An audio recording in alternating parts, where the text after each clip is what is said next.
महाकाय सूर्यकोटि समप्रभ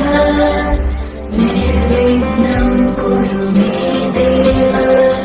सर्वकार्येषु सर्वदा। आदिलक्ष्मी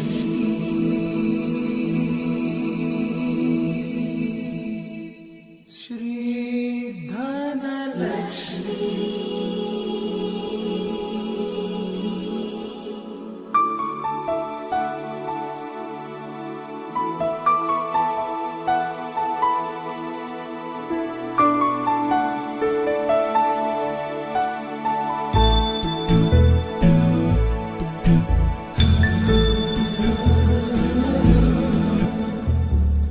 सुमनसवन्दित सुन्दरि माधवि चन्द्र सहोदरि हेममयि मुनिगणवन्दित मोक्षप्रदायिनि मञ्जुळवासिनि वेदनुते पङ्कजवासिनि देव सुपूजित सद्गुणवर्षिणि शान्तियुते जय जय हे मधुसूदन कामिनि आदिलक्ष्मि जय पालय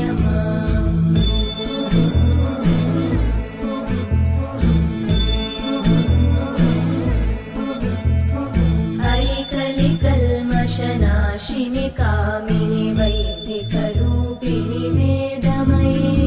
क्षीरसमुद्भव मङ्गलरूपिणि मन्त्रनिवासिनि मन्त्रनुते मङ्गलदायिनि अम्बुजवासिनि देवगणाश्रितपादयुते जय जय हे मधुसूदन कामिनि धान्यलक्ष्मि जय पालय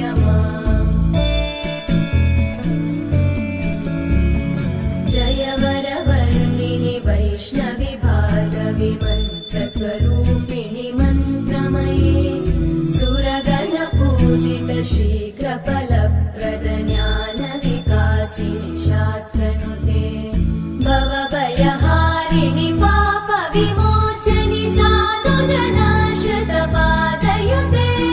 जय जय हे मधुसूदन कामिनि धैर्यलक्ष्मि जय पालय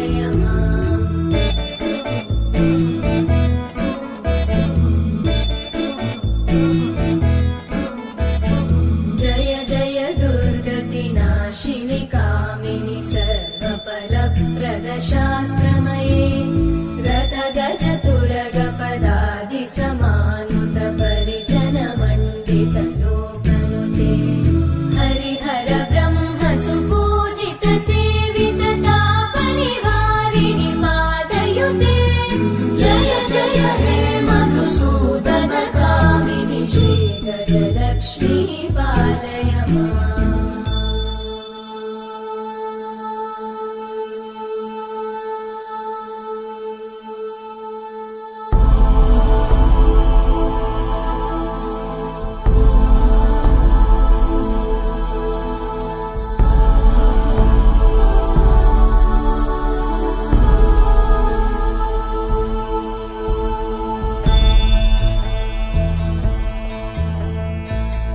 ऐकगवाहिनि मोहिनि चक्रिणि रागविवर्धिनि ज्ञानमये गुणगणवारिधि लोकहितैषिणि सप्तस्वरवरगाननुते सकल सुरासुर देव मुनीश्वर मानव वन्दित पादयुते जय जय हे मधुसूदन कामिनि सन्तान लक्ष्मि पालय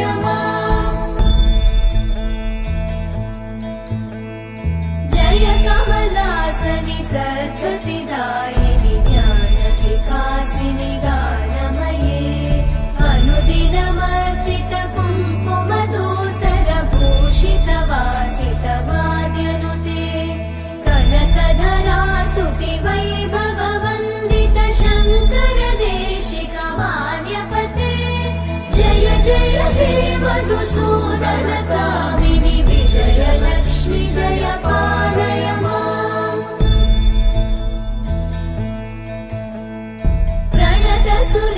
भारति भार्गवि शोभितवासितवाद्यनुते